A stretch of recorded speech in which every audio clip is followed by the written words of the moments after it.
جب بھی انسان نماز پڑھتا ہے سورہ فاتحہ کی تلاوت کرتا ہے اور سورہ فاتحہ کے اندر اس آیت کو بھی پڑھتا ہے ایاک نعبد و ایاک نستعین، اے اللہ ہم تیری ہی عبادت کرتے ہیں اور تجھ ہی سے مدد مانگتے ہیں، اے اللہ ہم تیری ہی عبادت کرتے ہیں اور تجھ ہی سے مدد مانگتے ہیں۔ نماز میں تو یہ کہہ رہا ہے اے اللہ ہم تیری ہی عبادت کرتے ہیں اور تجھ ہی سے مدد مانگتے ہیں، لیکن نماز پڑھنے کے بعد جیسے ہی مسجد سے باہر نکلتا ہے، جیسے ہی باہر آتا ہے یہاں بھی سجدہ کر رہا ہے وہاں بھی سجدہ کر رہا ہے، اور مسجد سے لگا ہوا اگر اس کو کوئی مزار نظر آ گیا تو اس مزار پہ بھی سجدہ کر کے جاتا ہے۔ میرے بھائیوں کہاں چلی گئی تمہاری توحید، کہاں چلا گیا تمہارا اللہ تعالیٰ سے کیا ہوا وعدہ ایاک نعبد و ایاک نستعین، اے اللہ ہم تیری ہی عبادت کرتے ہیں اور تجھ ہی سے مدد چاہتے ہیں۔ کہاں ہے یہ ساری چیزیں؟ اللہ تعالیٰ قرآن کریم کے اندر بیان فرماتا ہے حضرت یعقوب علیہ السلام کا زمانہ اور جب دنیا سے چل چلاؤ کا وقت آیا، اس دنیا سے جانے کا وقت آ گیا، اپنے سارے بچوں کو اکٹھا کیا، 12 بیٹے تھے، 12 قرآن نے بیان کیے، سارے بچوں کو اکٹھا کر کے فرمایا او میرے بچوں ہم کنتم شہداء اذ حضر یعقوب الموت اذ قال لبنیہ ما تعبدون من بعدی، او میرے بچوں جب تک میں تمہارے ساتھ میں دنیا کے اندر رہا میں نے تمہاری دیکھ بھال کی ہے، میں نے تمہیں سمجھایا ہے، میں نے تمہارے دین و ایمان کو بگاڑنے سے بچانے کی کوشش کی ہے، او میرے بچوں آج میں دنیا سے جانے والا ہوں، میرا دنیا سے چل چلاؤ کا وقت آ گیا ہے، ما تعبدون من بعدی، میری زندگی میں تم نے صرف اللہ تعالیٰ کی عبادت کی ہے، اسی کے سامنے ہاتھ پھیلائے ہیں، اسی سے دعائیں مانگی ہیں، اسی کے سامنے اپنی جھولیوں کو پھیلایا ہے، ساری عبادتیں تم نے اللہ تعالیٰ کے لیے کی ہے، ما تعبدون من بعدی، او لوگوں او میرے بچوں بتاؤ میرے دنیا سے چلے جانے کے بعد کہیں اس راستے سے بھٹک تو نہیں جاؤ گے، کہیں اللہ تعالیٰ کے راستے سے ہٹ تو نہیں جاؤ گے، اللہ تعالیٰ کی توحید کو چھوڑ تو نہیں دو گے، اللہ کے علاوہ دوسرے کو پکارنے تو نہیں لگو گے، اللہ کے ساتھ میں شرک تو نہیں کرنے لگو گے۔ یہ کس کو فکر ہو رہی ہے؟ ایک باپ کو فکر ہو رہی ہے۔ انسان کو اپنے اولاد کی فکر ہونا چاہیے، انسان جب دنیا سے جاتا ہے دنیا سے جانے سے پہلے انسان اپنی اولاد کی فکر کرتا ہے، اگر مکان نہیں ہے تو مکان بنا کر دینا چاہتا ہے، اگر اس کے پاس میں دکان نہیں ہے تو دکان بنا کر دینا چاہتا ہے، وہ یہ چاہتا ہے میرے جانے کے بعد میرے بچے سکون سے زندگی گزارے، زیادہ سے زیادہ کما کر جائے، ان کی دنیا بن جائے، ان کی دنیا بہتر سے بہتر ہو جائے۔ او میرے بھائیوں اگر دنیا بن بھی گئی دنیا کو بنا کر چلے بھی گئے اور اگر آخرت بگڑ گئی آخرت ہاں سے چلی گئی تو سوچو میرے بھائیوں قیامت کے دن تمہارا کیا ہوگا، تمہاری اولاد کا کیا ہوگا۔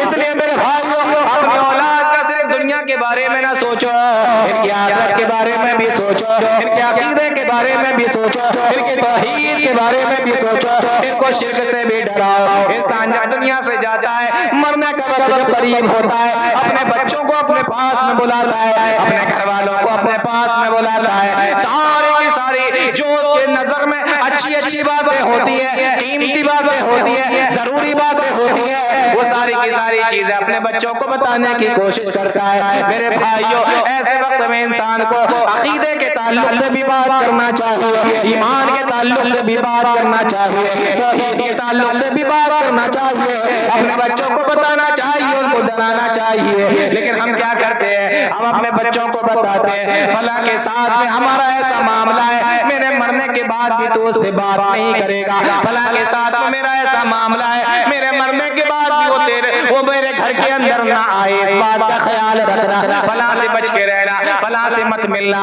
فلاں سے اتنا پیسہ تمہیں لینا ہے، فلاں دکان تمہاری ہے، فلاں مکان تمہارا ہے، یہ ہمارے آخری ٹائم کی باتیں ہوتی ہے، لیکن جو اللہ والے ہوتے ہیں جن کے دلوں کے اندر اللہ کا ڈر ہوتا ہے، جن کے دلوں کے اندر اپنے اولاد کی حقیقی فکر ہوتی ہے، وہ مرنے کے وقت بھی اپنے بچوں کی اصلاح کی کوشش کرتے ہیں، جس طریقے سے یعقوب علیہ السلام کر رہے ہیں۔ فرمایا او میرے بچوں ما تعبدون من بعدی، بتاؤ میرے بعد کس کی عبادت کرو گے، کس کو پکارو گے، کس کو معبود اپنا مانو گے۔ فرمایا قالوا، بچے بھی نیک تھے، کہنے لگے نعبد الہک و الہ آبائک ابراہیم و اسماعیل و اسحاق الہا واحدا۔ او میرے ابا جان فکر مت کرو، پریشان مت ہو، اس دنیا سے جانے کا تمہارا وقت ہے اور اتنا پریشان ہونے کی تمہیں ضرورت نہیں ہے۔ او میرے ابا جان نعبد الہک، ہم تیرے معبود کی عبادت کریں گے، و الہ آبائک، اس رب کو پکاریں گے جو تیرے باپ ابراہیم کا بھی رب ہے، اسماعیل کا بھی رب ہے، اسحاق کا بھی رب ہے، الہا واحدا، وہ اکیلا رب ہے، وہ اکیلا اللہ ہے، ہم اسی کو پکاریں گے، ہم اسی کی عبادت کریں گے۔ یہ ہوتی ہے فکر۔ ایسے بچنا ہے ہمیں، اپنے آپ کو بھی بچانا ہے اور اپنے گھر والوں کو بھی بچانا ہے، اپنی اولاد کو بھی بچانا ہے۔ یہ سب سے بڑا فتنہ ہے میرے بھائیوں، اتنا بڑا فتنہ انسان کی آخرت کو برباد کر کے رکھ دے، جس کے بارے میں اللہ تعالیٰ نے کہا ہو کہ ہم سارے گناہ معاف کر سکتے ہیں لیکن اس گناہ کو معاف نہیں کریں گے۔ ان الحمد للہ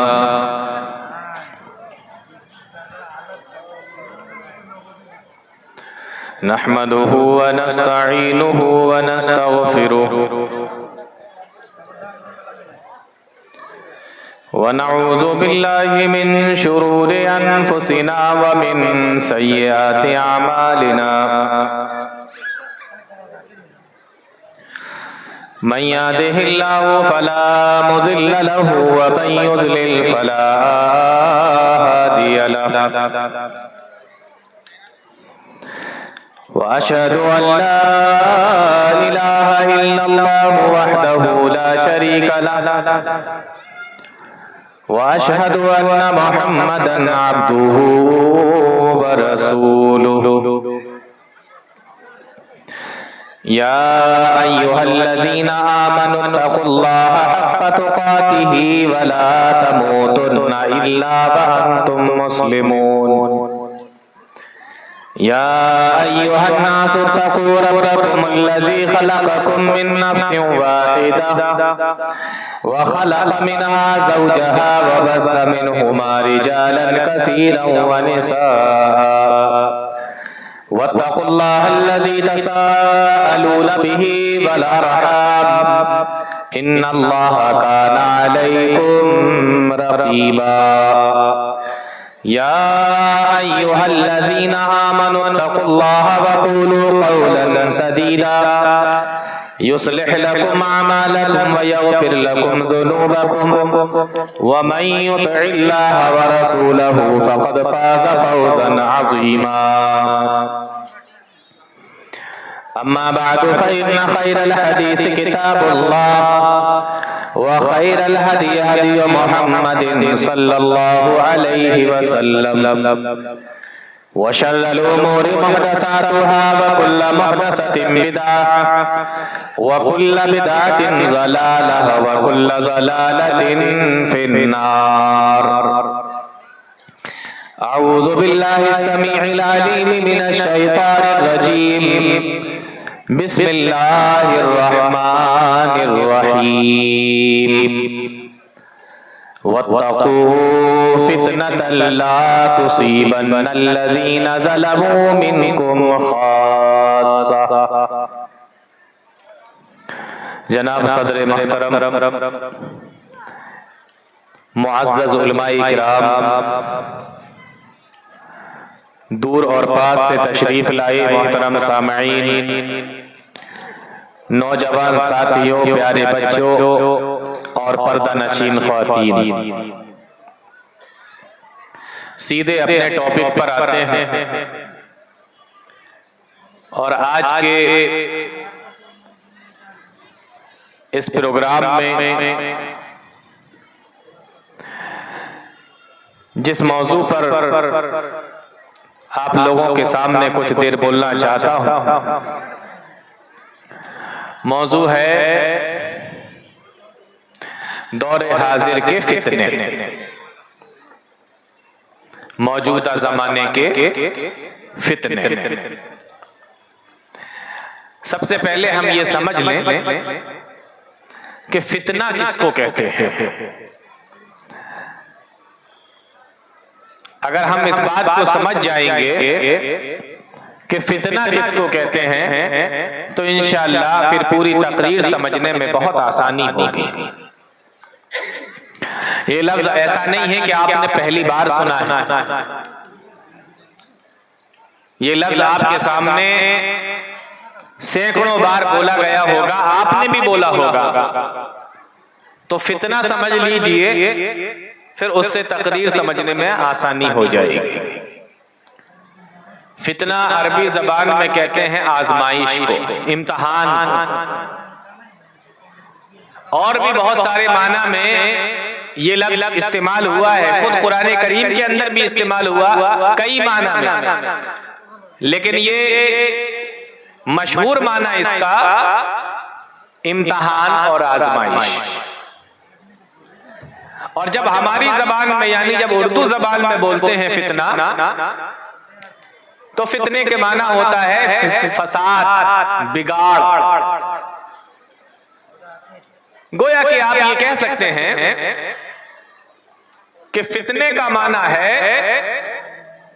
جس کے ذریعے سے انسان کو آزمائش میں ڈالا جائے، جس کے ذریعے سے انسان کا امتحان لیا جائے، یا فتنے کے معنی ہے کہ جس کے ذریعے سے انسان کا دین، اس کا ایمان، اس کا عقیدہ بگڑ جائے۔ دین کے اندر، ایمان کے اندر، عقیدے کے اندر، اعمال کے اندر جو فساد پیدا کر دے، بگاڑ پیدا کر دے، اس کو فتنہ کہا جاتا ہے۔ امتحان کے طور پر ہے تب بھی وہ فتنہ، اور اگر عقیدے اور ایمان کے اندر بگاڑ کے طور پر ہے تب بھی وہ فتنہ۔ یعنی فتنہ ایسی چیز کو کہتے ہیں جو انسان کے ایمان کو بگاڑ دے، اس کی آخرت کو بگاڑ دے، اس کے اعمال صالحہ کو بگاڑ دے، اس کے عقیدے کو بگاڑ دے، ایسی چیز کو فتنہ کہا جاتا ہے۔ میرا خیال ہے کہ یہ معنی آپ کو سمجھ میں آ گیا ہوگا۔ یہاں پر ایک چیز اور سمجھ لیجئے کہ ایسا نہیں ہے کہ کوئی بری چیز ہوگی اور اسی کے ذریعے سے انسان کا عقیدہ بگڑے گا، اس کا ایمان بگڑے گا، اس کے اعمال بگڑیں گے، ایسا نہیں ہے۔ انسان کو بری چیز کے ذریعے سے بھی آزمایا جا سکتا ہے اور انسان کو اچھی چیز کے ذریعے سے بھی آزمایا جا سکتا ہے۔ اسی طریقے سے انسان کے لیے ایسا نہیں ہے کہ کوئی بری چیز ہوگی وہی فتنہ بنے گی اور اچھی چیز ہوگی تو فتنہ نہیں بن سکتی، ایسا نہیں ہے۔ بری چیز کے ذریعے سے بھی انسان کا عقیدہ بگڑ سکتا ہے، اس کا دین بگڑ سکتا ہے، اس کا ایمان بگڑ سکتا ہے، اس کے اعمال بگڑ سکتے ہیں، اور اچھی چیز کے ذریعے سے انسان کا دین بھی بگڑ سکتا ہے، ایمان بھی بگڑ سکتا ہے، اس کا عقیدہ بھی بگڑ سکتا ہے، اس کے اعمال بھی بگڑ سکتے ہیں۔ یعنی اچھی چیز بھی آپ کے لیے فتنہ بن سکتی ہے اور بری چیز بھی آپ کے لیے فتنہ بن سکتی ہے۔ مثال قرآن کریم کے اندر اللہ تعالیٰ نے بیان فرمائی، انما اموالکم و اولادکم فتنہ۔ دیکھو کیا فرمایا، انما اموالکم و اولادکم فتنہ۔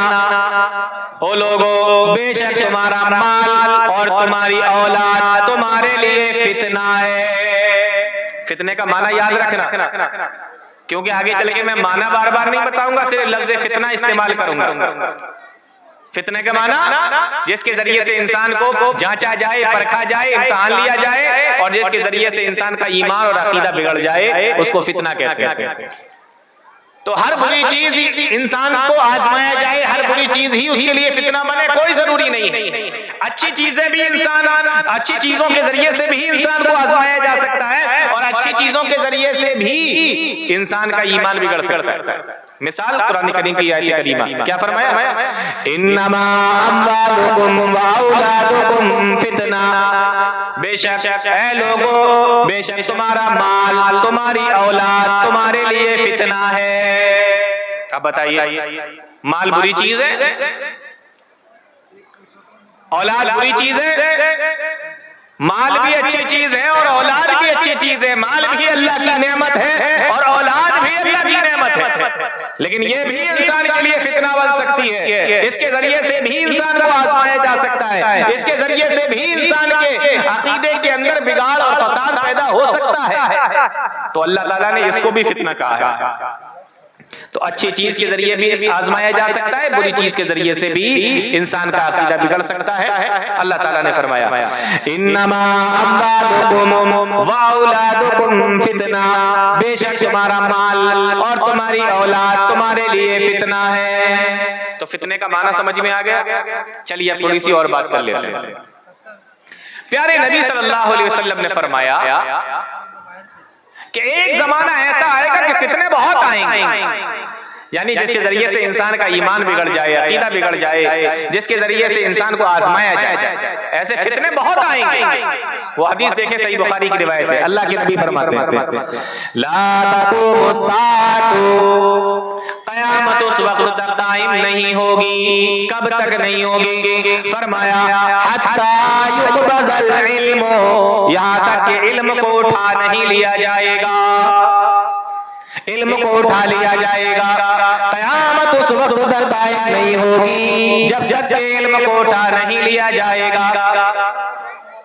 علماء کی زبانی ہم سنتے رہتے ہیں کہ یہ قیامت کا وقت بالکل قریب ہے، اور قیامت کی ایک نشانی یہ بتائی جا رہی ہے کہ علم کو اٹھا لیا جائے گا، لیکن ہم یہ دیکھتے ہیں کہ جیسے جیسے ہم قیامت کے قریب ہوتے چلے جا رہے ہیں، ویسے دنیا کے اندر علم بڑھ رہا ہے، اسکول کھل رہے ہیں، کالج کھل رہے ہیں، یونیورسٹیاں بڑھ رہی ہیں، اور ریسرچ ہو رہی ہے، اور نئی نئی چیزوں کی ایجادات ہو رہی ہیں، پھر کیسے علم کم ہو رہا ہے؟ ہم تو دیکھ رہے ہیں کہ علم بڑھتا چلا جا رہا ہے۔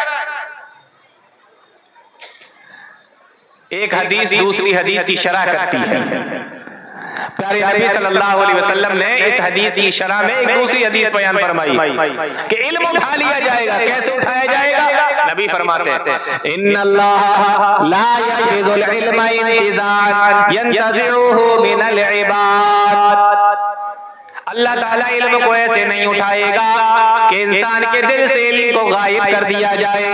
انسان رات میں سویا حافظ قرآن تھا، اور صبح جب سو کر اٹھا تو اس کو قرآن کا کوئی ایک پارہ بھی یاد نہیں، کوئی ایک سورت بھی یاد نہیں، اس طریقے سے علم کو نہیں اٹھایا جائے گا۔ انسان جب رات میں سویا تو عالم تھا، بہت سارے مسائل اس کو معلوم تھے، بہت ساری چیزوں کا جانکار تھا، لیکن جب صبح اٹھا تو حدیثیں اس کے دل سے نکل گئیں، مسائل کو وہ بھول گیا۔ فرمایا اس طریقے سے علم کو نہیں اٹھایا جائے گا، پھر کس طریقے سے علم کو اٹھایا جائے گا؟ فرمایا وَلَٰكِنْ يَقْبِضُ الْعِلْمَ بِقَبْضِ الْعُلَمَاء، علماء کو اٹھا لیا جائے گا، علماء اس دنیا سے چلے جائیں گے، اس طریقے سے علم کو اٹھایا جائے گا۔ تو کالج بنے بنتے رہیں، یونیورسٹیاں بنے بنتی رہیں، علم پھیلتا ہے پھیلتا رہے، لیکن ہم سب جانتے ہیں کہ علماء دھیمے دھیمے کر کے اٹھتے چلے جا رہے ہیں، اور جو عالم دنیا سے چلا گیا پھر اس کے مقابلے کا کوئی دوسرا عالم نہیں آتا ہے۔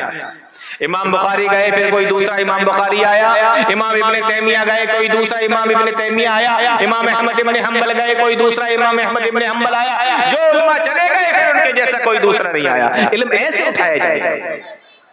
فرمایا لا تقوم الساعة حتى يقبض العلم، قیامت اس وقت تک قائم نہیں ہوگی جب تک کہ علم کو اٹھا نہ لیا جائے، یہ اس کی پہلی نشانی۔ اور پھر فرمایا وَتَكْثُرَ الزَّلَازِلُ، اور قیامت اس وقت تک قائم نہیں ہوگی جب تک کہ زلزلے بڑھ نہ جائیں، زلزلے زیادہ نہ آنے لگیں، زلزلے زیادہ آنے لگیں گے۔ آج دیکھیں دنیا کے اندر پہلے کبھی سال میں 6 مہینے میں ایک بار سننے میں آتی تھی یہ بات کہ کہیں پر کوئی زلزلہ آیا ہے، کوئی بھوکمپ کے جھٹکے آئے ہیں۔ آج کل دیکھو اخبار میں روزانہ کہیں نہ کہیں آپ کو زلزلوں کی خبر مل جائے گی، نیوز پر آپ کو روزانہ کہیں نہ کہیں بھوکمپ کی خبر مل جائے گی۔ زلزلے کتنے زیادہ آ رہے ہیں، چھوٹے ہوں بڑے ہوں یہ ایک الگ مسئلہ ہے، اس کا نقصان کتنا ہے یہ ایک الگ مسئلہ ہے، لیکن زلزلوں کی تعداد بڑھ گئی ہے یہ ہم سب جانتے ہیں۔ فرمایا لا تقوم الساعة حتى يقبض العلم، قیامت اس وقت تک قائم نہیں ہوگی جب تک کہ علم کو اٹھا نہ لیا جائے. پہلی نشانی وتكثر الزلازل، اور زلزلے بڑھ جائیں گے، یہ دوسری نشانی. پھر اسی حدیث کے اندر اللہ کے نبی نے تیسری نشانی بیان فرمائی، فرمایا وَيَتَقَارَبَ الزَّمَانُ، اور قیامت اس وقت تک قائم نہیں ہوگی جب تک کہ زمانہ قریب نہ ہو جائے. زمانہ قریب ہونے کا کیا مطلب ہے؟ زمانہ قریب ہونے کا مطلب یہ ہے کہ انسان پہلے کہیں سفر میں جایا کرتا تھا، ایک مہینے میں جتنی دوری پہ پہنچا کرتا تھا، آج ہوائی جہاز کے ذریعے سے 2 گھنٹے کے اندر اتنی دوری پہ پہنچ جاتا ہے. زمانہ سکڑ گیا ہے. انسان پہلے کوئی خط لکھا کرتا تھا، 15 دن میں، 1 مہینے میں اس کا وہ خط دوسری جگہ پہ جا کے پہنچا کرتا تھا. لیکن آج آپ کسی خبر کو ٹائپ کیجئے موبائل کے اوپر اور ایک بار بٹن دبائیے، ایک ساتھ پوری دنیا کے اندر وہ خبر پہنچ جاتی ہے. وَيَتَقَارَبَ الزَّمَانُ، زمانہ قریب ہو جائے گا. اور آپ دیکھیں پہلے وقت کے اندر کتنی برکت تھی. آپ صبح نکلتے تھے گھر سے پیدل یا سائیکل لے کر کسی کام سے، اپنے سارے کام نپٹا کے واپس آ جاتے تھے، اور عصر کا ٹائم ہوتا تھا اور سورج کی گرمی ہوتی تھی اور دھوپ نکلی ہوئی ہوتی تھی. آج موٹر سائیکل سے جاتے ہیں، ایک کام نپٹاتے ہیں اور شام کو جب واپس آتے ہیں تو پتہ یہ چلتا ہے کہ شام ہو چکی ہے، دن ختم ہو چکا ہے. زمانہ قریب ہو جائے گا.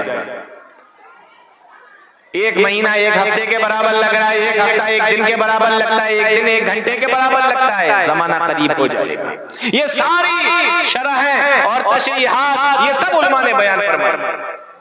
تو تیسری نشانی وَيَتَقَارَبَ الزَّمَانُ، زمانہ قریب ہو جائے گا. اور چوتھی نشانی اللہ کے نبی صلی اللہ علیہ وسلم نے اسی حدیث کے اندر بیان فرمائی وَتَظْهَرَ الْفِتَنُ وَتَظْهَرَ الْفِتَنُ. اللہ کے نبی بیان فرماتے ہیں جب قیامت کا وقت قریب ہوگا تو فتنے زیادہ سے زیادہ ظاہر ہوں گے، فتنے زیادہ سے زیادہ آئیں گے. یہ چوتھی نشانی پیارے نبی صلی اللہ علیہ وسلم نے بیان فرمائی.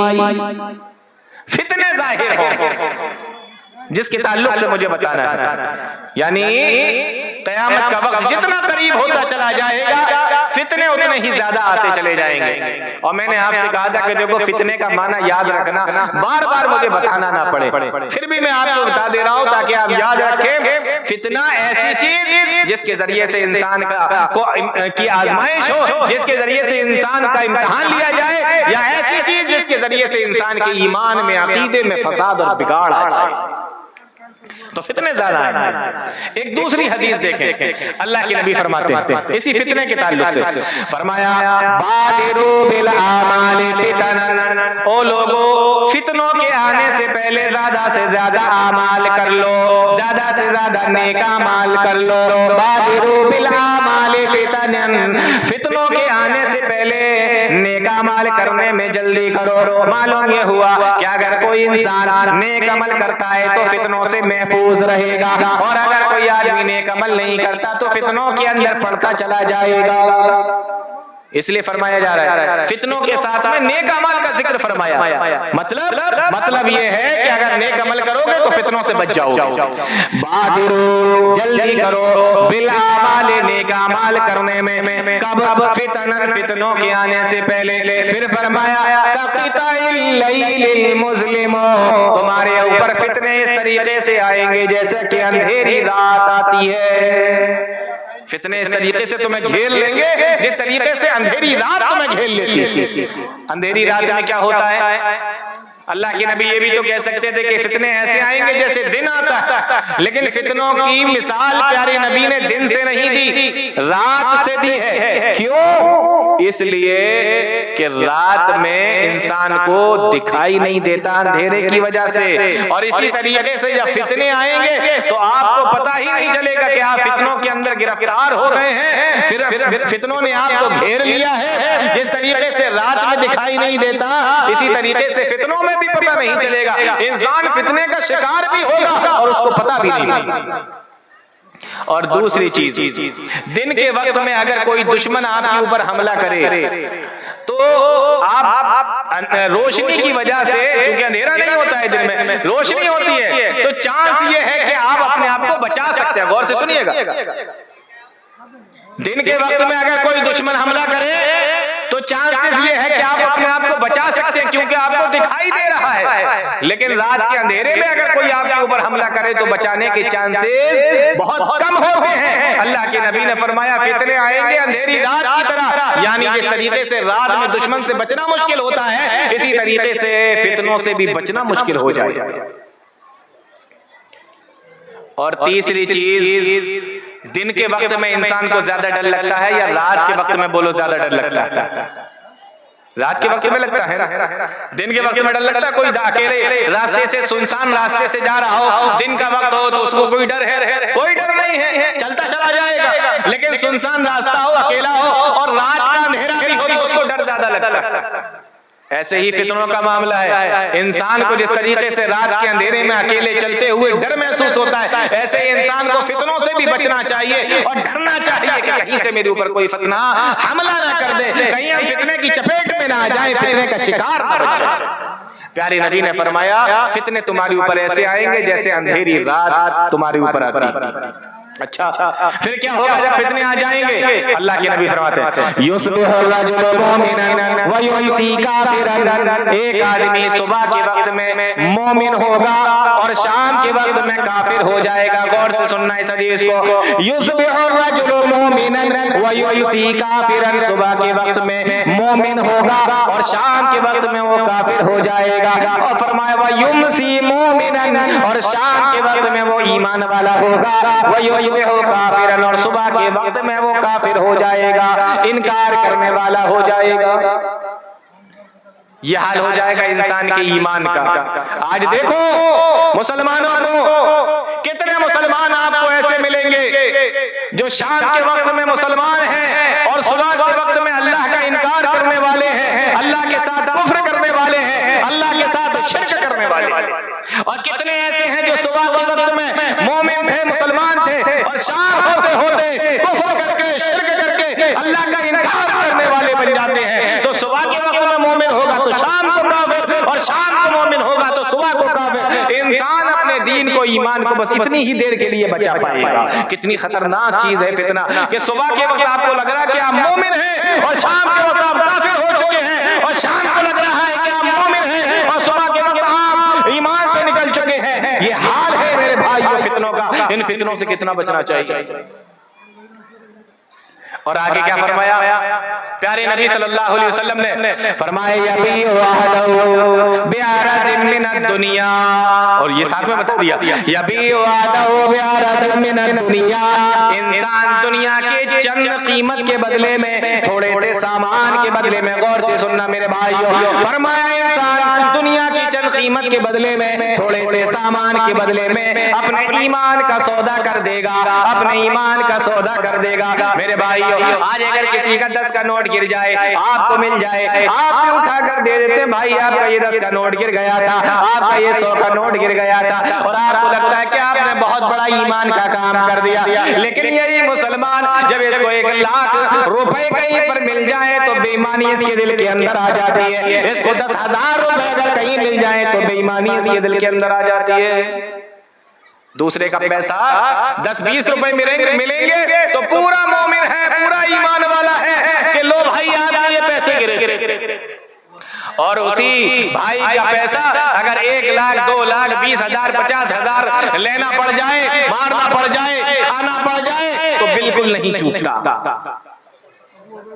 قرض کے نام پر کتنے لوگ پیسہ لیتے ہیں اور 1 مہینہ 2 مہینے کا کہہ کر 1 سال 2 سال 10 سال گزر جاتے ہیں، قرضہ واپس نہیں کرتے۔ بولو آج یہ ہمارا حال ہے کہ نہیں ہے؟ ایمان کا سودا کر لیا، کس سے؟ دنیا کے چند قیمت کی وجہ سے۔ وہی اللہ کے نبی فرما رہے ہیں کہ انسان کے ایمان کا کیا حال ہو جائے گا فتنوں کے زمانے میں؟ صبح کے وقت میں مومن ہے، شام کو کافر، شام کو مومن ہے، صبح کو کافر۔ اور کیوں؟ دنیا کی چند حقیر سی چیز کے بدلے میں، تھوڑی سی قیمت کے بدلے میں۔ ایک اور حدیث سنیں اسی فتنے کے تعلق سے، دیکھیں فتنے کتنی خطرناک چیز ہوتی ہے۔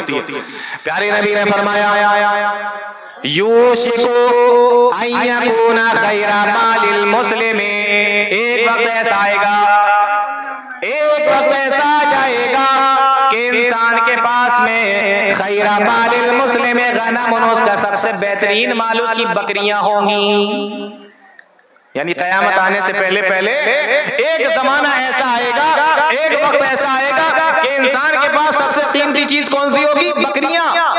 یکون خیر مال المسلم غنم، انسان کے پاس میں سب سے بہترین چیز اس کی بکریاں ہوں گی. اور ان بکریوں کا وہ کیا کرے گا؟ اللہ کے نبی فرماتے یتبع بها شاف الجبال، اور ان بکریوں کو لے کر وہ پہاڑ کی چوٹیوں پر چلا جائے گا. یا پھر بدینہ من الفتن، یا پھر بدینہ من الفتن، اپنے دین کو فتنوں سے بچانے کے لیے کہ دنیا کے اندر اگر رہیں گے، دنیا والوں کے ساتھ میں اگر رہیں گے تو ہم فتنوں کا شکار ہو جائیں گے، ہمارا دین بگڑ جائے گا، ہمارا ایمان بگڑ جائے گا، ہمارا عقیدہ بگڑ جائے گا. ایسے وقت میں انسان اپنی بکریوں کو لے کر پہاڑوں پہ چلا جائے گا کہ یہیں پہ رہیں گے، یہیں پر بکریوں کو چرائیں گے، ان کا دودھ پیئیں گے اور اللہ اللہ کرتے رہیں گے تاکہ ہمارا ایمان محفوظ رہ جائے، ہمارا عقیدہ محفوظ رہ جائے. یعنی اس حدیث کے اندر یہ بتا دیا گیا کہ دنیا کے اندر ایک وقت ایسا آئے گا جب فتنے ساری دنیا کے اندر آ جائیں گے اور لوگ فتنوں سے گھر جائیں گے اور دنیا کے اندر رہتے ہوئے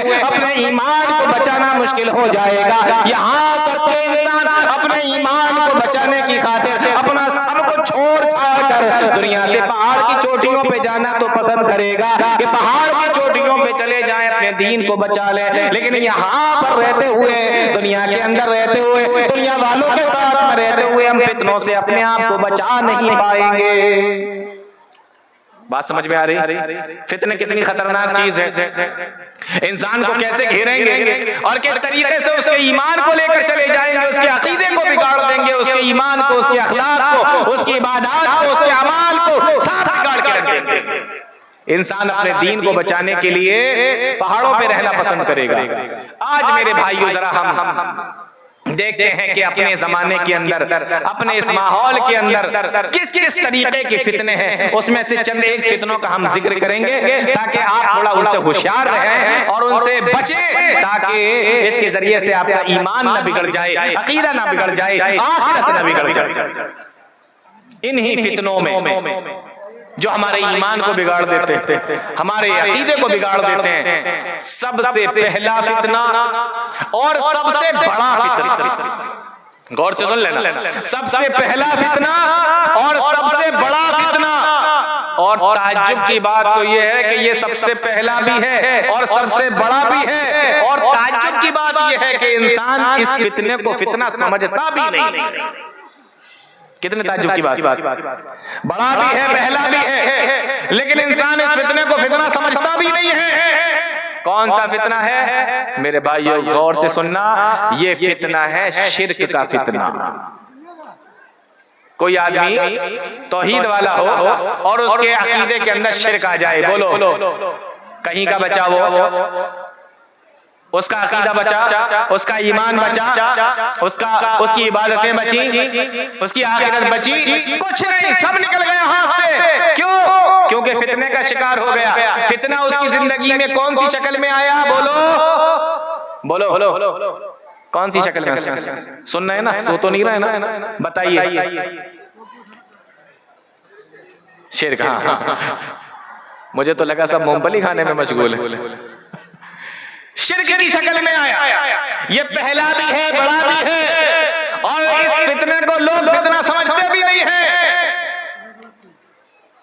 شرک کا فتنہ کتنا بڑا فتنہ ہے اللہ تعالیٰ نے فرمایا. پہلے ایک حدیث سنتے ہیں. پیارے نبی صلی اللہ علیہ وسلم سے صحابی رسول نے سوال کیا، اللہ کے نبی مجھے یہ بتائیے ایو ذنب اعظم، یہ بتائیے کہ سب سے بڑا گناہ کون سا ہے؟ سب سے بڑا گناہ کون سا ہے؟ فرمایا قال ان تجعل للہ ندا وهو خلقک. وہ پوچھنے والے میرے صحابی، تو اللہ کے ساتھ میں کسی دوسرے کو پکارے، اللہ کے ساتھ میں شرک کرے، اللہ کے ساتھ کسی کو شریک بنا لے، ان تجعل للہ ندا وهو خلقک، جبکہ تیرا خالق اللہ ہے، تجھے بنانے والا اللہ ہے، تجھے پیدا اسی نے کیا اور تمام کی تمام چیزوں کا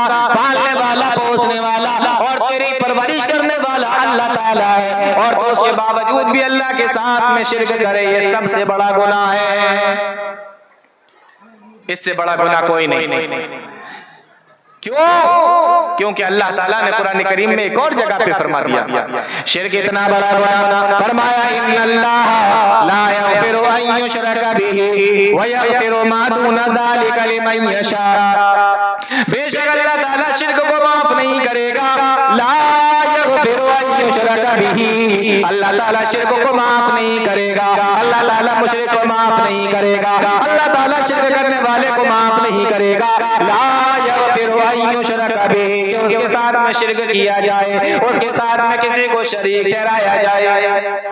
اور آپ جانتے ہیں قرآن کریم میں اللہ تعالیٰ نے شرک کو اور زنا کو ایک ساتھ بیان فرمایا، شرک کو اور زنا کو ایک ساتھ بیان فرمایا، الزانی لا ينكح الا زانیۃ او مشرکۃ والزانیۃ لا ينكحها الا زان او مشرک، اللہ تعالیٰ نے زنا کو اور شرک کو ایک ساتھ بیان فرمایا ہے۔ ذرا غور کر کے دیکھو اس کے اندر کی حکمت کیا ہے، اس کے اندر کی حکمت علماء نے بیان فرمائی ہے کہ جس طریقے سے بیوی آپ کی ہو اور وہ کسی دوسرے کے ساتھ میں بھی آنکھیں لڑائے، کسی دوسرے سے بھی ہنس کر باتیں کرے، یا اس کا معاملہ کسی دوسرے کے ساتھ میں ہو، اس کا چکر کسی دوسرے کے ساتھ میں چل رہا ہو، کوئی انسان اس بات کو برداشت نہیں کرتا کہ بیوی میری ہو اور معاملہ اس کا کسی اور کے ساتھ میں چل رہا ہو۔ اسی طریقے سے اللہ تعالیٰ بھی اس بات کو پسند نہیں کرتا کہ بندہ میرا ہو اور وہ عبادت کسی اور کی کر رہا ہو۔ جس طریقے سے آپ اپنی بیوی کا خیال رکھتے ہیں، اس کے کھانے کا،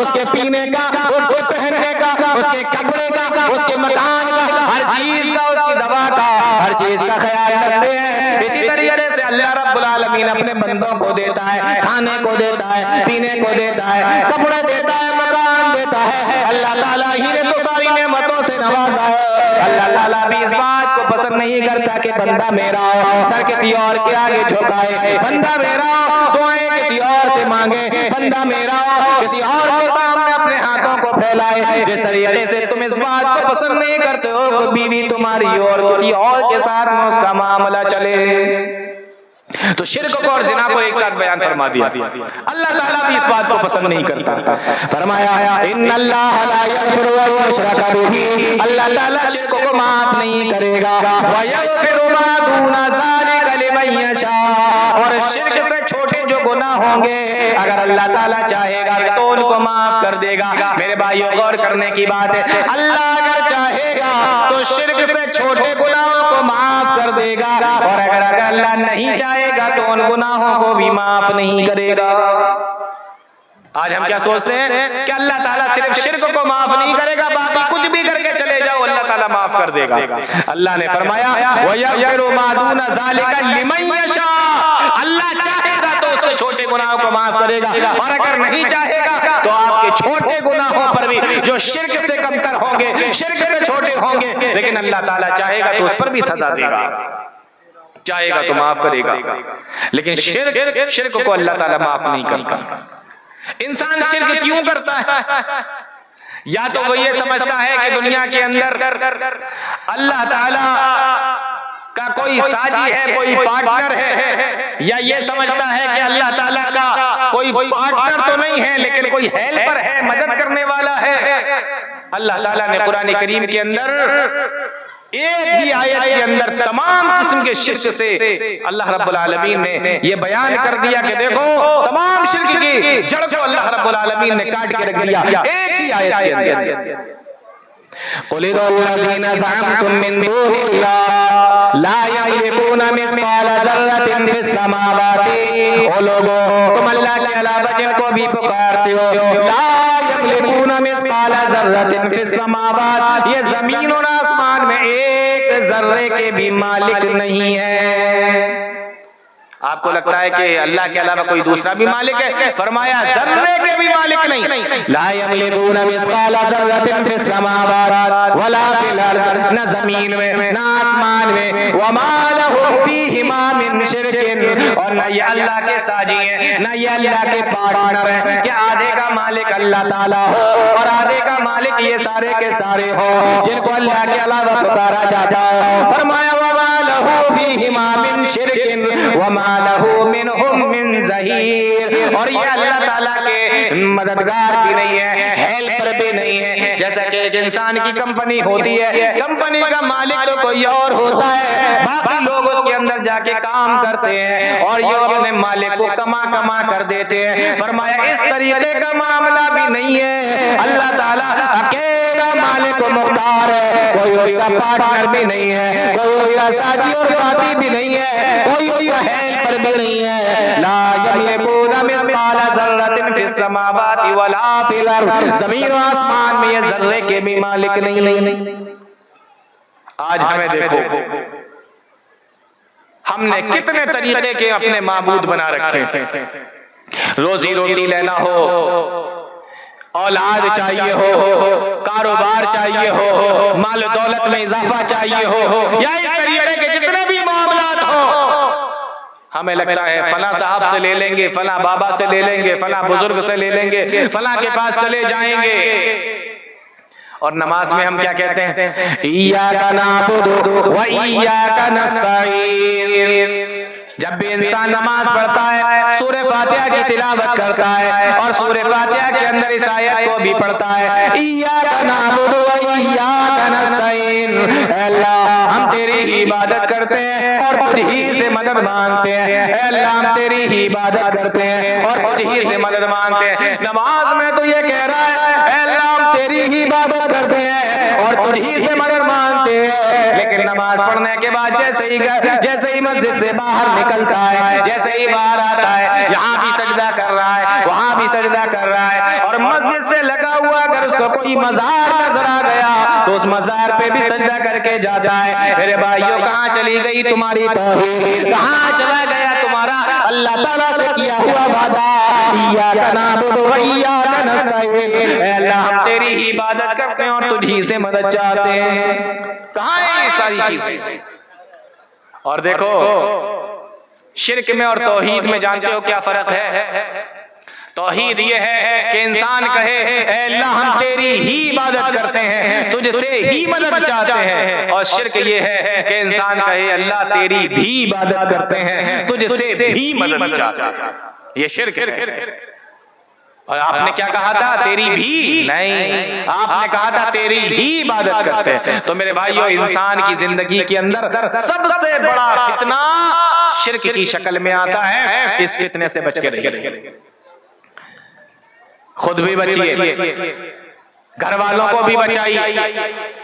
اللہ تعالیٰ قرآن کریم کے اندر بیان فرماتا ہے حضرت یعقوب علیہ السلام کا زمانہ، اور جب دنیا سے چل چلاؤ کا وقت آیا، اس دنیا سے جانے کا وقت آ گیا، اپنے سارے بچوں کو اکٹھا کیا. 12 بیٹے تھے، 12 قرآن نے بیان کیے. سارے بچوں کو اکٹھا کر کے فرمایا او میرے بچوں، ہم کنتم شہداء اذ حضر یعقوب الموت اذ قال لبنیہ ما تعبدون من بعدی. او میرے بچوں، جب تک میں تمہارے ساتھ میں دنیا کے اندر رہا، میں نے تمہاری دیکھ بھال کی ہے، میں نے تمہیں سمجھایا ہے، میں نے تمہارے دین و ایمان کو بگاڑنے سے بچانے کی کوشش کی ہے. او میرے بچوں، آج میں دنیا سے جانے والا ہوں، میرا دنیا سے چل چلاؤ کا وقت آ گیا ہے. ما تعبدون من بعدی، میری زندگی میں تم نے صرف اللہ تعالیٰ کی عبادت کی ہے، اسی کے سامنے ہاتھ پھیلائے ہیں، اسی سے دعائیں مانگی ہیں، اسی کے سامنے اپنی جھولیوں کو پھیلایا ہے. ساری عبادتیں تم نے اللہ تعالیٰ کے لیے کی ہے. ما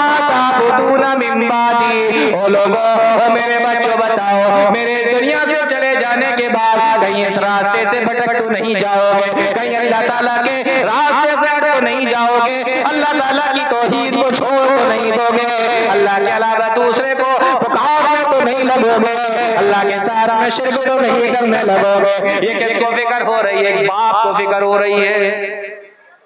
انسان کو اپنے اولاد کی فکر ہونا چاہیے. انسان جب دنیا سے جاتا ہے, دنیا سے جانے سے پہلے انسان اپنی اولاد کی فکر کرتا ہے. اگر مکان نہیں ہے تو مکان بنا کر دینا چاہتا ہے, اگر اس کے پاس میں دکان نہیں ہے تو دکان بنا کر دینا چاہتا ہے. وہ یہ چاہتا ہے میرے جانے کے بعد میرے بچے سکون سے زندگی گزارے, زیادہ سے زیادہ کما کر جائے, ان کی دنیا بن جائے, ان کی دنیا بہتر سے بہتر ہو جائے. او میرے بھائیوں, اگر دنیا بن بھی گئی, دنیا کو بنا کر چلے بھی گئے, اور اگر آخرت بگڑ گئی, آخرت ہاتھ سے چلی گئی, تو سوچو میرے بھائیوں قیامت کے دن تمہارا کیا ہوگا, تمہاری اولاد کا کیا ہوگا.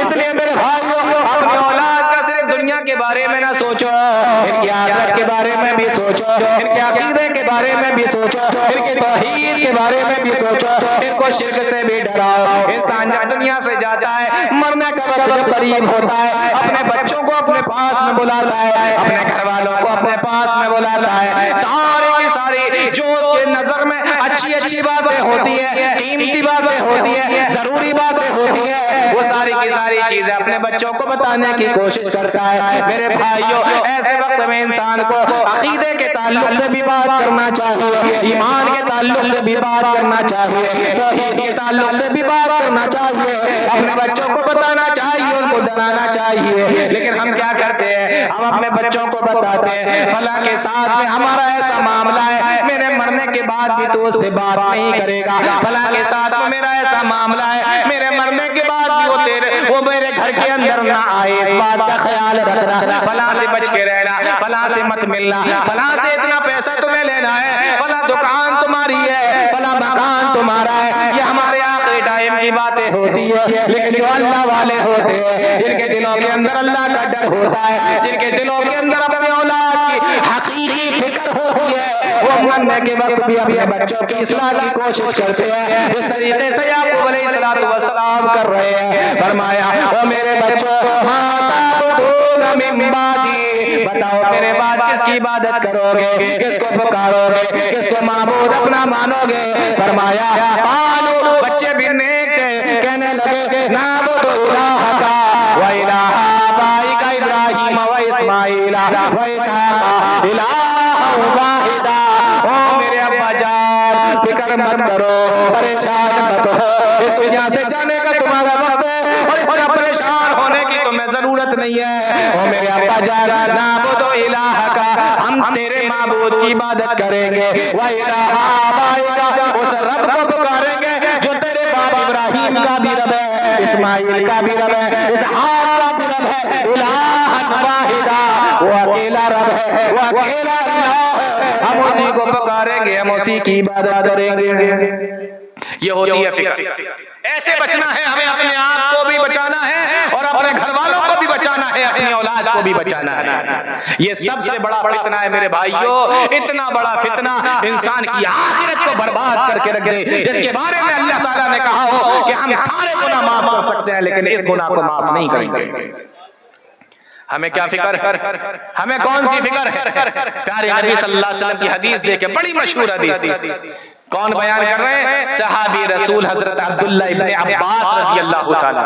کیا کہہ رہے ہیں؟ کہتے ہیں عبداللہ ابن عباس بیان فرماتے ہیں, کنت خلف رسول اللہ صلی اللہ علیہ وسلم, میں اللہ کے نبی صلی اللہ علیہ وسلم کے پیچھے ایک سواری پر بیٹھا ہوا تھا. غور سے سنیں حدیث کو. فرمایا میں اللہ کے نبی کے پیچھے ایک سواری پر بیٹھا ہوا تھا. معلوم یہ ہوا کہ انسان اپنے پیچھے کسی کو اپنی سواری پہ بٹھا سکتا ہے. آپ کے پاس موٹر سائیکل ہے, دو لوگ جانا چاہتے ہیں, ایک کو آپ پیچھے بٹھا سکتے ہیں. ثبوت یہ پیارے نبی صلی اللہ علیہ وسلم کی حدیث. اللہ کے نبی صلی اللہ علیہ وسلم کی سواری ہے اور آپ نے اپنی سواری پہ پیچھے بٹھا رکھا ہے. بیٹھے کتنے ہیں؟ نبی بیٹھے ہیں اور نبی کے ساتھ نبی کے صحابی حضرت عبداللہ ابن عباس بیٹھے, یعنی دو. میں نے کہیں پر بھی نہیں پڑھا, علماء کرام یہاں بیٹھے ہوئے ہیں بہت تعداد میں, شاید انہوں نے کہیں پڑھا ہو, میں نے اب تک نہیں پڑھا کہ نبی نے کبھی اپنی سواری پہ 3 لوگوں کو بھی بٹھایا. جب بیٹھے دو بیٹھے, یا تو بیٹھے دو یا اکیلے نبی صلی اللہ علیہ وسلم بیٹھے. ایک ساتھ ایک سواری پر 3 بیٹھے ہوں, ایسا میں نے ابھی تک نہیں پڑھا, شاید کسی نے پڑھا ہو. اس لیے آپ دیکھیں پوری دنیا کے اندر یہ قانون بنا ہوا ہے کہ موٹر سائیکل پر 2 سے زیادہ نہیں بیٹھ سکتے. نبی صلی اللہ علیہ وسلم نے اپنے ساتھ بٹھایا تو ایک ہی کو بٹھایا، یعنی آپ اور وہ 2 لوگ ہوئے، 3 نہیں. میں نے تو اب تک نہیں پڑھا. میں نے یہ پڑھا ہے کہ نبی صلی اللہ علیہ وسلم اپنے ساتھ سواری پر 3 لوگ نہیں بیٹھایا کرتے تھے، یعنی کہ جیسے آپ بیٹھے ہو ساتھ میں 2 اور بٹھا لیے. کیوں؟ اس لیے کہ یہ سواری پر ظلم ہے. یہ پڑھا ہے علماء نے لکھا کہ نبی صلی اللہ علیہ وسلم اپنے ساتھ سواری پر 2 کو اور نہیں بٹھایا کرتے تھے، کیونکہ ایک سواری پر 3 لوگ ہو جائیں گے، یہ سواری کے ساتھ ظلم ہو جائے گا. یہ میں نے پڑھا. تو نبی صلی اللہ علیہ وسلم اپنے ساتھ کسی کو بٹھایا کرتے تھے تو ایک ہی کو بٹھایا کرتے تھے. ایک چیز تو. دوسری چیز یہ دیکھیں کہ اللہ کے نبی صلی اللہ علیہ وسلم کے اندر کتنی تواضع تھی، کتنی عاجزی تھی. آج ہمارے یہاں بڑا کوئی آدمی ہو اپنے ساتھ کسی کو بٹھانا پسند نہیں کرتا، لیکن نبی صلی اللہ علیہ وسلم کی عاجزی دیکھیں، تواضع دیکھیں. اب تو باقاعدہ موٹر سائیکلیں اور گاڑیاں بھی ایسی آنے لگی ہیں، میں نے دیکھی ہیں، آپ نے بھی دیکھی ہوں گی، اس میں ایک ہی سیٹ ہوتی ہے، پیچھے کوئی دوسرا بیٹھے گا ہی نہیں. آپ نے بھی دیکھی ہوں گی. اب تو گاڑیاں بھی ایسی آنے لگی، اور کچھ لوگوں کو دیکھا گیا وہ سیٹ ہٹوا ہی دیتے ہیں، ایک سیٹ ہٹوا دیتے ہیں کہ ایک ہی ہوگی، ہم ہی بیٹھیں گے، صرف کوئی دوسرا بیٹھے گا ہی. اب یہ نبی کی عاجزی دیکھیں. اور تیسری چیز دیکھیں بیٹھے کون ہیں؟ نبی کے صحابی ہیں، لیکن چھوٹے ہیں، بچے ہیں. حضرت عبداللہ ابن عباس رضی اللہ تعالی. تو بڑا آدمی اپنے ساتھ بچے کو بٹھانا پسند نہیں کرتا، بلکہ میں نے تو باقاعدہ ایسے لوگوں کو بھی دیکھا ہے جو خود اپنے بچوں کو، اپنی سگی اولاد کو گود میں لینا پسند نہیں کرتے. دیکھیں آپ نے، بالکل دیکھے ہوں گے، ایسے لوگ بھی دنیا کے اندر موجود ہیں، اپنی اولاد کو بھی گود میں لینا پسند نہیں کرتے. ان کو لگتا ہے یہ میری شان کے خلاف ہے، میں بچوں کو کھلاؤں گا، میں بچوں کو گود میں لوں گا. لیکن نبی نے بٹھایا. یہ نبی کی تواضع ہے، نبی کی عاجزی. اب حدیث سنیں. عبداللہ ابن عباس بیان فرماتے ہیں کنت خلف رسول اللہ صلی اللہ علیہ وسلم، میں اللہ کے نبی صلی اللہ علیہ وسلم کے پیچھے سواری پر بیٹھا ہوا تھا. بلکہ ایک حدیث حضرت معاذ ابن جبل کی آتی ہے، وہ کہتے ہیں کہ ایک مرتبہ اللہ کے نبی نے مجھے اپنے پیچھے بٹھایا، اور اس کے اندر ہے کہ اللہ کے نبی صلی اللہ علیہ وسلم جس سواری پر بیٹھے ہوئے تھے اس کا کچھ نام بھی اس حدیث کے اندر آیا، وہ فی الحال میرے ذہن میں نہیں ہے. اس سواری کا نام بھی اللہ کے نبی صلی اللہ علیہ وسلم نے بیان فرمایا. حضرت معاذ ابن جبل کہتے ہیں کہ اللہ کے نبی صلی اللہ علیہ وسلم کی وہ سواری تھی، اور اس سواری پر میں بیٹھا ہوا تھا. اس سواری کا نام، پیارے نبی صلی اللہ علیہ وسلم کے پاس جو جانور تھے سواری کے، ان کے باقاعدہ نام تھے. اس سے پتہ یہ چلتا ہے کہ کوئی انسان اگر اپنے یہاں جانوروں کے نام رکھنا چاہے تو نام رکھ سکتا ہے. قربانی پہ جانور لے کر آتے ہیں، آپ نام رکھنا چاہیں رکھ سکتے ہیں، کوئی مسئلہ نہیں. آپ اپنے گھر کے اندر کوئی جانور پالیں اور اس جانور کا نام رکھنا چاہیں تو رکھ سکتے ہیں، کیونکہ اللہ کے نبی صلی اللہ علیہ وسلم کے پاس میں جو سواریاں تھیں ان کا کچھ نہ کچھ نام تھا، شاید عفیر نام تھا یا ایسے کچھ نام تھا. اللہ کے نبی صلی اللہ علیہ وسلم اس سواری پر بیٹھے تو اس سواری کا تو صحابی رسول عبداللہ ابن عباس بیان کرتے ہیں، کہتے ہیں میں اللہ کے نبی صلی اللہ علیہ وسلم کے پیچھے سواری پر بیٹھا ہوا تھا. کنت خلف رسول اللہ صلی اللہ علیہ وسلم، اللہ کے نبی نے مجھ سے فرمایا اے غلام، یعنی اے بچے، یا غلام، اے بچے، انی اعلمک کلمات، میں تجھے چند چیزیں سکھا رہا ہوں، چند چیزیں میں تجھے بتا رہا ہوں، غور سے سننا میرے بھائی. انی اعلمک کلمات، میں تجھے چند چیزیں بتا رہا ہوں، میں تجھے چند چیزوں کو سکھا رہا ہوں، یاد رکھنا، اس کو یاد کر لینا. پہلی چیز اللہ کے نبی نے بیان فرمائی، احفظ اللہ یحفظک، او میرے بچے تو اللہ کے دین کی حفاظت کرنا، اللہ تعالیٰ تیری حفاظت فرمائے گا. یہ بہت بڑا جملہ ہے، غور سے سننا اس کو. فرمایا احفظ اللہ یحفظک، تو اللہ کے دین کی حفاظت کرنا. اللہ کی حفاظت کرنا مطلب اللہ کے دین کی حفاظت کرنا. احفظ اللہ یحفظک، تو اللہ کے دین کی حفاظت کرنا، اللہ تیری حفاظت فرمائے گا۔ میرے بھائیو بتاؤ کتنی مرتبہ آج ہم نے بھی، ہمارے پاس میں بھی گاڑیاں ہیں، ہمارے پاس میں بھی موٹر سائیکل ہیں، ہم بھی اپنے بچوں کو لے کر موٹر سائیکل پہ بٹھا کے لے کر جاتے ہیں، کبھی ان کو آگے بٹھاتے ہیں، کبھی ان کو پیچھے بٹھاتے ہیں، کبھی دور پہ لے کے جاتے ہیں، کبھی پاس میں لے کے جاتے ہیں، کبھی اسکول چھوڑنے کے لیے جاتے ہیں، کبھی اسکول سے واپس لے کر آتے ہیں، کبھی بازار جاتے ہیں، کبھی بازار سے واپس آتے ہیں۔ میرے بھائیو بتاؤ تم نے کتنی مرتبہ ان سے دین کی باتیں کری ہے، تم نے کتنی مرتبہ ان سے ایمان کی باتیں کری ہے، تم نے کتنی مرتبہ ان سے قرآن و حدیث کی باتیں کری ہیں۔ بچے بیٹھے ہوئے ہیں، کتنی مرتبہ ان سے دین کی باتیں کری، ان سے ایمان کی باتیں کی، کتنی مرتبہ تم نے ان کو نماز سکھانے کی، درود سکھانے کی اور اس طریقے کی چیزوں کی باتیں کری۔ ہماری باتیں بھی عجیب ہوتی ہیں، اسکول سے آ رہے ہیں تو اسکول کی باتیں، اسکول جا رہے ہیں تو اسکول کی باتیں، شاپنگ کرنے جا رہے ہیں تو بازار کی باتیں، بازار سے آ رہے ہیں تو بازار کی باتیں، جہاں سے آ رہے ہیں ویسی ہی باتیں کرتے ہوئے آتے ہیں۔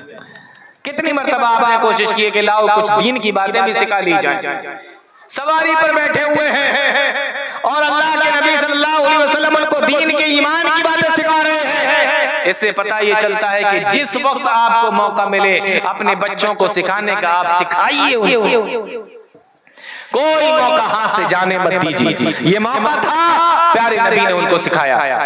کیا فرمایا؟ انی اعلمک کلمات احفظ اللہ یحفظک۔ او میرے بچے تو اللہ کے دین کی حفاظت کرنا، اللہ تیری حفاظت فرمائے گا۔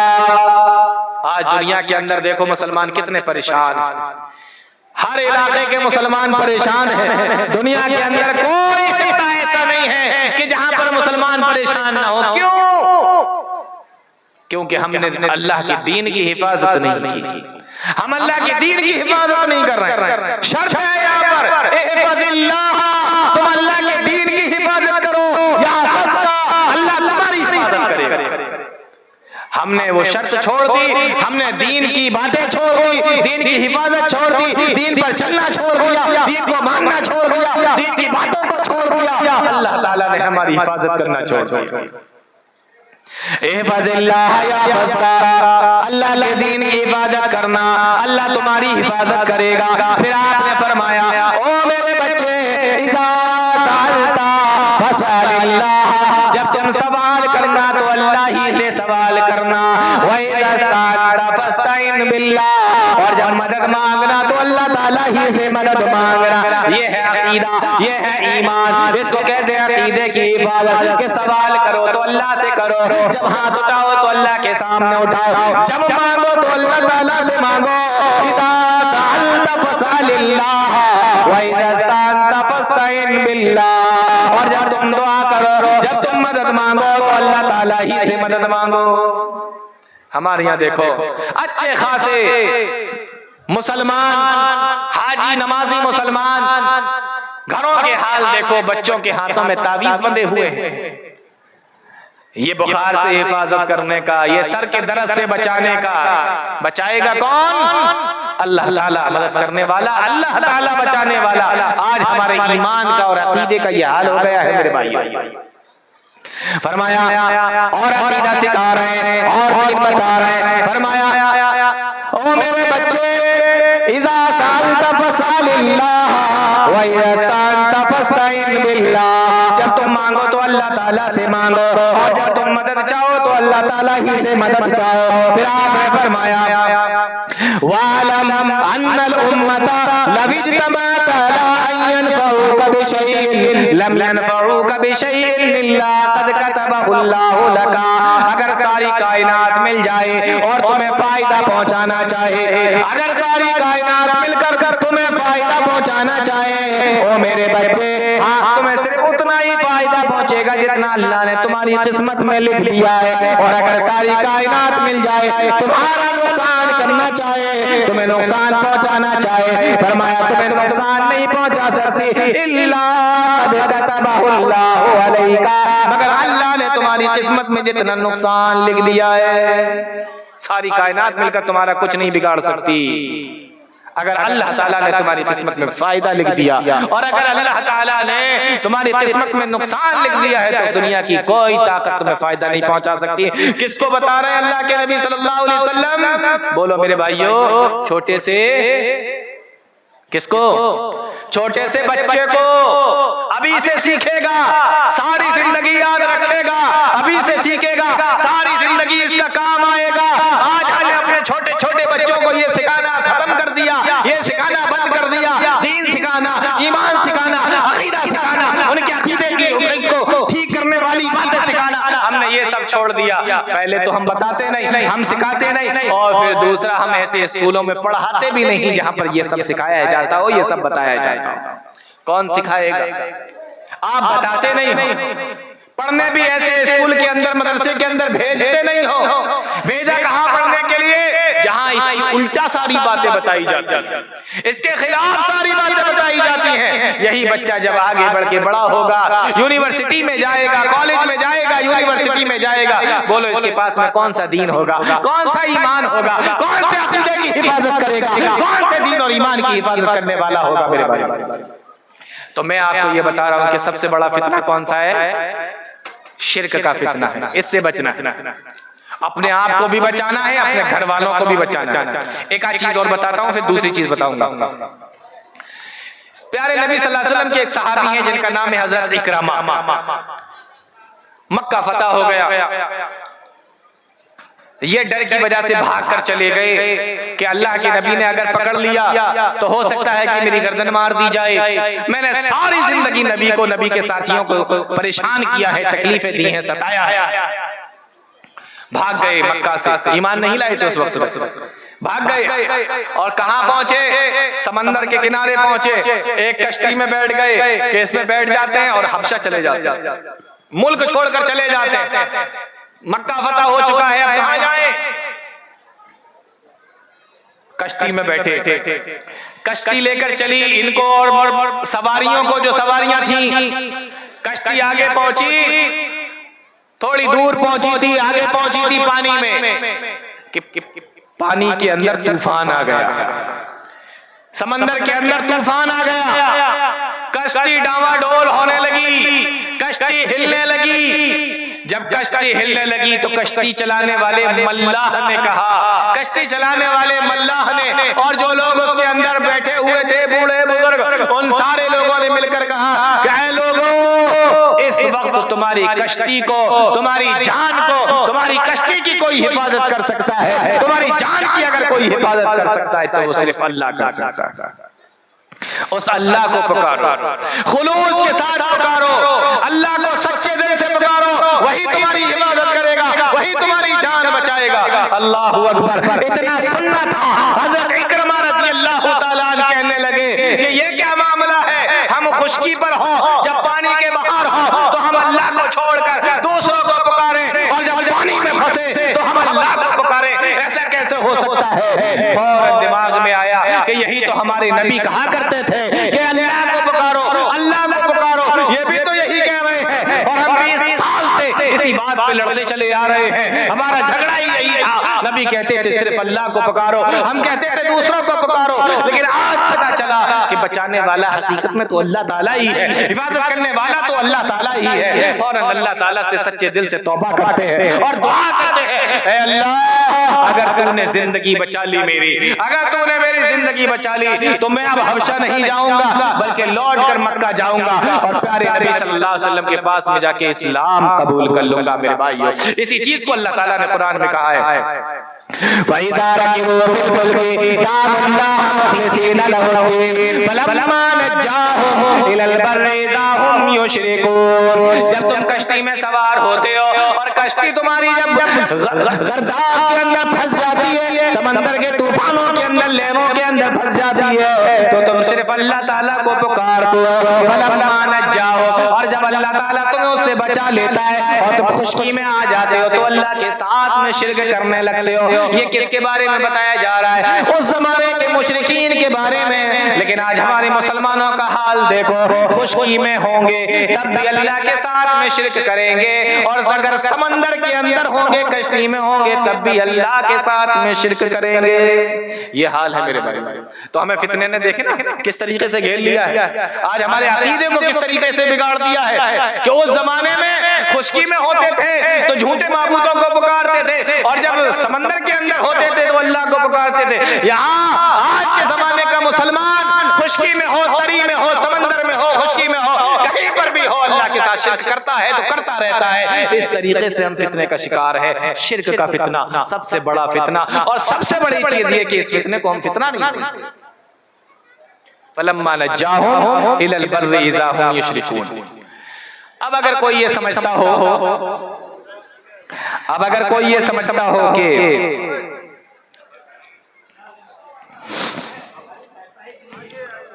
اگر ہم شرک کر کے چلے جائیں تو ہمارا انجام کیا ہوگا، اللہ تعالیٰ نے قرآن کریم کے اندر اس کو بھی بیان فرما دیا۔ اللہ تعالیٰ فرماتا ہے اِنَّهُ مَن يُشْرِكْ بِاللَّهِ فَقَدْ حَرَّمَ اللَّهُ عَلَيْهِ الْجَنَّةَ۔ اِنَّهُ مَن يُشْرِكْ بِاللَّهِ فَقَدْ حَرَّمَ اللَّهُ عَلَيْهِ الْجَنَّةَ۔ آپ کے چہیتے خطیب آ چکے ہیں، میں چند منٹ لے کر اپنی جگہ چھوڑ دوں گا، پھر اس کے بعد آپ کو ان کو سننا ہے۔ رات کا وقت بہت زیادہ ہو گیا، میں صرف اسی چیز کو پورا کر دیتا ہوں جو سب سے بڑا فتنہ ہے، جو شرک کا فتنہ ہے۔ اِنَّهُ مَن يُشْرِكْ بِاللَّهِ فَقَدْ حَرَّمَ اللَّهُ عَلَيْهِ الْجَنَّةَ۔ بے شک جن لوگوں نے شرک کیا اللہ تعالیٰ نے اس کے اوپر جنت کو حرام کر دیا۔ فَقَدْ حَرَّمَ اللَّهُ عَلَيْهِ الْجَنَّةَ، اللہ تعالیٰ نے اس کے اوپر جنت کو حرام کر دیا ہے۔ اب اگر کوئی یہ سوچے کہ چلو جنت حرام ہے لیکن جہنم میں بھی تو نہیں جا رہے ہیں، آگے اللہ تعالیٰ فرماتا ہے وَمَأْوَاهُ النَّارُ، اور اس کا ٹھکانہ جہنم ہے۔ اب اگر کوئی یہ سوچے کہ جنت حرام ہے اور جہنم ٹھکانہ ہے، لیکن جہنم کے اندر سے بھی تو نکال لیا جائے گا، کبھی نہ کبھی تو سزا پوری ہو جائے گی، کبھی نہ کبھی تو جہنم سے باہر نکالا جائے گا۔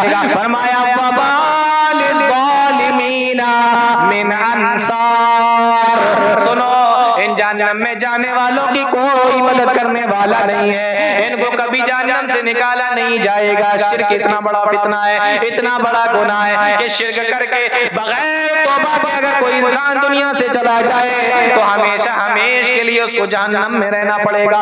اس لیے میرے بھائیو آخری بات بتا رہا ہوں کہ آپ اپنی بھی حفاظت کریں اور اپنے بچوں کی بھی حفاظت کریں شرک سے، جس طریقے سے حضرت لقمان علیہ السلام نے کہا تھا اپنے بچے کو نصیحت کرتے ہوئے، اللہ کا قرآن بیان کرتا ہے یا بنیا لا تشرک باللہ۔ یہ کون کہہ رہا ہے؟ لقمان حکیم کہہ رہے ہیں، اپنے بیٹے کو سمجھا رہے ہیں۔ فرمایا یا بنیا لا تشرک باللہ ان الشرک لظلم عظیم، او میرے بیٹے اللہ کے ساتھ میں کسی کو شریک نہ کرنا، اللہ کے ساتھ میں کسی کو شریک نہ ٹھہرانا، اللہ کے ساتھ میں کسی کو شریک نہ کرنا۔ لا تشرک باللہ ان الشرک لظلم عظیم، بے شک شرک سب سے بڑا ظلم ہے، شرک بہت بڑا ظلم ہے، ان الشرک لظلم عظیم۔ اس لیے میرے بھائیو ہماری یہ ذمہ داری بنتی ہے کہ ہم بھی اپنے گھر کے اندر نصیحت کریں، اپنے گھر والوں کو سمجھائیں، اپنے بچوں کو سمجھائیں، اپنی اولاد کو سمجھائیں۔ یہ بہت بڑا فتنہ ہے۔ تو فتنے انسان کی زندگی میں بہت ساری شکلوں میں آتے ہیں، اس میں سے جو سب سے پہلا سب سے بڑا فتنہ جس کو فتنہ سمجھا ہی نہیں جاتا وہ شرک کا فتنہ ہے۔ اور شرک کا فتنہ کیسا فتنہ ہے کہ اگر یہ کر کے انسان دنیا سے چلا جائے تو اللہ تعالیٰ اس کے سارے اعمال کو برباد کر دیتا ہے اور اس کا ٹھکانہ جہنم ہے، اور جہنم سے پھر کبھی اس کو نکالا نہیں جاتا ہے۔ اس لیے میرے بھائیوں اس سے بچیے۔ اللہ تعالیٰ ہم تمام لوگوں کو نیک عمل کی توفیق عطا فرمائے، قرآن و حدیث کو سمجھنے کی، اس پر چلنے کی توفیق عطا فرمائے، آمین یا رب العالمین۔ وآخر دعوانا الحمدللہ رب العالمین، والسلام علیکم۔